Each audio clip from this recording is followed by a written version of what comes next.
हर हर महादेव। जय महाकाल। दोस्तों, क्या आप जानते हैं कि एक ऐसा मंत्र है जिसे स्वयं महादेव ने माता पार्वती को बताया था, जिसके विषय में महायोगी गोरक्षनाथ ने कहा है कि इस विद्या से साधक के हाथों में सदा लक्ष्मी का वास रहता है। और सबसे विशेष बात यह है कि इसमें न मन की शुद्धि की कठोर बाध्यता है, न किसी विशेष मित्र या साधन की आवश्यकता, और न ही अत्यधिक परिश्रम। आज मैं आपको एक ऐसा रहस्य बताने जा रहा हूं जो आपकी किस्मत की दिशा ही बदल सकता है। आज की वीडियो अत्यंत ज्ञानवर्धक है, इसलिए इसका एक भी सेकंड मिस मत कीजिएगा। यह वीडियो साधारण नहीं बल्कि विशेष है। दोस्तों, भुवनेश्वरी रहस्य वेद में भगवान शिव माता पार्वती से कहते हैं, ना चित्त विष्णुद्रवो नारी मित्र ऋदुसन नवपर्या स्वलन समय समाधाकम। हे महादेवी, मैं भुवनेश्वरी मंत्र का उच्चारण करता हूँ, तुम ध्यानपूर्वक सुनो।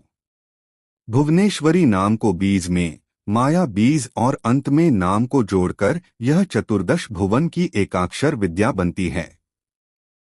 इस संसार में इस विद्या के समान ज्ञान देने वाली कोई अन्य विद्या नहीं है। इसमें न मन की शुद्धि की अनिवार्यता है, न मंत्र मित्र की आवश्यकता और न ही अत्यधिक प्रयास। इसमें कोई संदेह नहीं कि जो साधक इस मंत्र का निरंतर ध्यान करता है, उसके हाथों में सभी प्राप्तियां विरासत में चली आती हैं। दोस्तों, आज मैं आपको एक ऐसे अद्भुत और रहस्यमय विषय के बारे में बता रहा हूं, जिसके बारे में बहुत कम चर्चा होती है और जिसे बहुत कम लोग गहराई से जानते हैं। आज का यह संपूर्ण विषय मां भुवनेश्वरी रहस्य ग्रंथ से लिया गया है। यह ऐसा रहस्य है जो जीवन में सुख, समृद्धि और संतोष ला सकता है। बहुत कुछ ऐसा है जो सामान्यतः बताया नहीं जाता, लेकिन आज मैं वह साझा कर रहा हूं। महादेव ने माता भुवनेश्वरी के बीज मंत्र ह्रीं के बारे में कहा है। आपने सुना होगा कि ह्रीं मंत्र के जाप से सब कुछ प्राप्त किया जा सकता है। लेकिन आज मैं आपको इसके ऐसे तथ्य बता रहा हूं जो शायद आपने पहले कभी नहीं सुने होंगे। यह विद्या जीवन के सभी दुख, पीड़ा और अभाव को दूर करने की क्षमता रखती है, क्योंकि इस साधना का मूल प्रभाव यह है कि इच्छाएं अत्यंत शीघ्र पूर्ण होती हैं। केवल ह्रीं का जप ही नहीं, बल्कि इसके साथ कुछ पूरक विधियां भी होती हैं।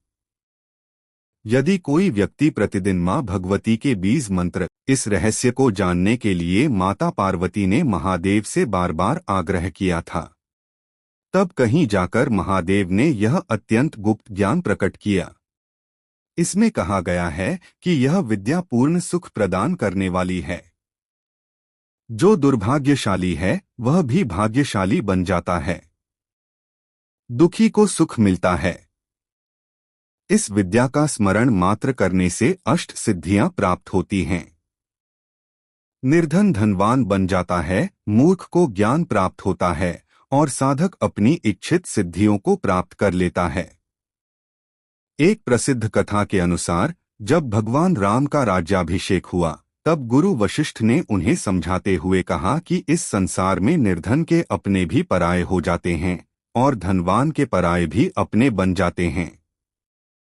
इसलिए हे राम, महामाया भुवनेश्वरी की साधना करो। राम राज्य की समृद्धि और आनंद इसी साधना का फल था। गुरु दत्तात्रेय ने भी अर्जुन को यही कहा कि यदि भौतिक और आध्यात्मिक दोनों उन्नति चाहते हो तो अन्य सभी अनुष्ठानों को छोड़कर केवल महामाया भुवनेश्वरी की साधना करो। जो इस साधना को सिद्ध कर लेता है, उसके लिए इंद्र का सिंहासन भी तुच्छ हो जाता है। उसकी कुंडली के दोष नष्ट हो जाते हैं, उसे समाज में सम्मान, प्रसिद्धि और आकर्षण प्राप्त होता है। अब इस साधना की प्रक्रिया जानिए। यह प्रक्रिया छोटी है, लेकिन अत्यंत प्रभावशाली है। इसे पूर्ण अनुष्ठान भाव से करना होता है। शुक्ल पक्ष के सोमवार से लगातार 21 दिनों तक यह साधना की जाती है। साधना करते समय मुख आग्नेय कोण की ओर रखें और इस विषय में किसी को कुछ भी न बताएं। अपनी इच्छा भी गुप्त रखें। साधना से पूर्व संकल्प लिया जाता है। दाहिने हाथ में जल, चावल और पुष्प लेकर अपना नाम, गोत्र, जन्म स्थान, तिथि और इच्छा बोलकर माता और महादेव से प्रार्थना करें। इसके बाद प्रतिदिन मंत्र का जाप करें। मंत्र है ह्री भुवनेश्वर्य नमः। प्रतिदिन कम से कम 108 बार एक माला जाप करें। संख्या एक बार तय हो जाए तो पूरे 21 दिन वही रखें। जाप से पूर्व गणेश स्मरण, एक माला नमः शिवाय का जाप अवश्य करें। फिर इस मंत्र का जाप करें। समय और आसन प्रतिदिन एक ही रखें। यदि आपका कोई गुरु नहीं है तो भगवान शिव को ही गुरु मानकर यह साधना करें। इसमें श्रद्धा, विश्वास और एकाग्रता अत्यंत आवश्यक है। यह आदिशक्ति की उपासना है, किसी को हानि पहुंचाने के लिए नहीं। आपको रोजाना उस मंत्र की एक माला का जाप करना है। वह मंत्र है ओम ह्रीं भुवनेश्वर नमः। आज तक आपने केवल एक शब्द के बारे में सुना होगा, लेकिन मैं नहीं कह सकता कि यह कितना काम करता है। लेकिन मैंने आपको जो मंत्र दिया है वह महादेव ने स्वयं बताया है। इसमें कोई संदेह नहीं है। करने के लिए कुछ भी नहीं बचा है। इस मंत्र में आपकी किसी भी इच्छा को पूरा करने की शक्ति है। आप इस मंत्र की शक्ति के प्रभाव को केवल तभी जानेंगे जब आप इसे करेंगे और आपके जीवन में चमत्कार होने लगेंगे। यह वास्तव में बहुत शक्तिशाली मंत्र है।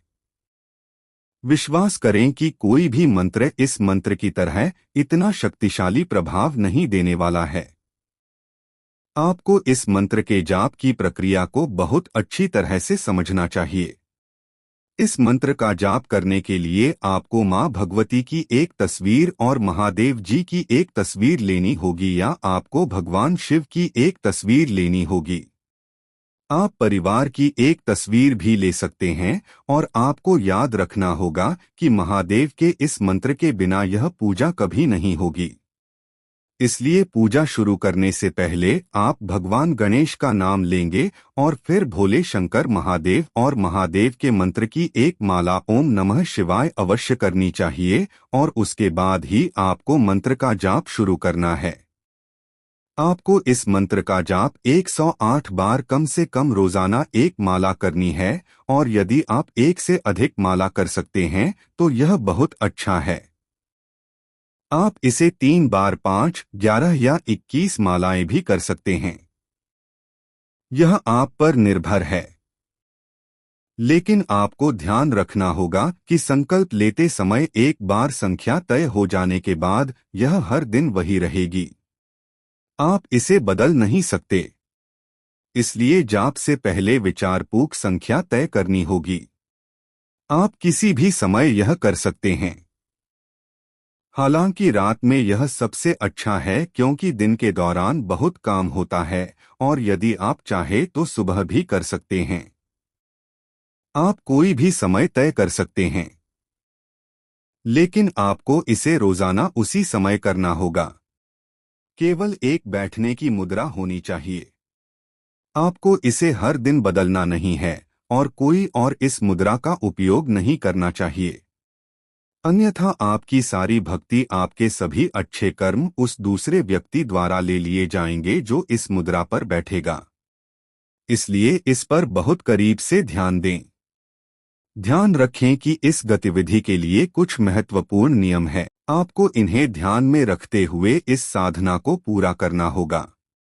आपको यह जाप 21 दिनों तक करना है। सबसे महत्वपूर्ण नियम यह है कि इसमें आपके लिए गुरु की संगति बहुत महत्वपूर्ण है। यदि आपके पास कोई गुरु नहीं है तो आप भगवान शिव को अपना गुरु मानकर इस साधना को कर सकते हैं। इस साधना में सबसे महत्वपूर्ण बात यह है कि आपको उनके साथ होना चाहिए। यानी जब आप यह साधना करते हैं तो आपका मन कहीं और नहीं होना चाहिए। आपको इस ज्ञान के प्रति पूर्ण भक्ति होनी चाहिए और यह तभी फलदायी होगा जब आपको विश्वास हो। अन्यथा किसी भी साधना की सिद्धि के लिए गुरु और मंत्र में विश्वास होना आवश्यक है। तभी आपकी इच्छाएं पूरी होती हैं। दोस्तों, आपको समझना होगा कि आप आदिशक्ति की पूजा, प्रार्थना और ध्यान करने जा रहे हैं। मां की शक्ति के कारण पूरी दुनिया चल रही है। दोस्तों, मैंने इस मंत्र को आपको एक शैक्षणिक बिंदु से समझाया है, यानी आपको इस साधना की प्रक्रिया को अपनी समझ के साथ करनी चाहिए, क्योंकि इस प्रक्रिया में पवित्रता का बहुत ध्यान रखना होगा। मां भुवनेश्वरी महामाया आदि शक्ति महा सर्वव्यापी हैं। उनसे कुछ भी छिपा नहीं है, इसलिए आप पूर्ण भक्ति के साथ कर सकते हैं, लेकिन किसी को बुरा करने के विचार के साथ नहीं। जैसे ही आप मां का ध्यान करते हैं, वह आपको सुनती हैं, इसमें कोई संदेह नहीं है। तो दोस्तों, उम्मीद है आपको इस वीडियो से कुछ नया जानने को मिला होगा। अगर आपको यह वीडियो अच्छी लगी तो इसे अपने दोस्तों और रिश्तेदारों में शेयर करना ना भूलें। आप इस वीडियो को स्टेटस लगा सकते हैं, और अगर आपका कोई प्रश्न हो या किसी टॉपिक पर स्पेशल वीडियो चाहिए तो आप कमेंट कर सकते हैं।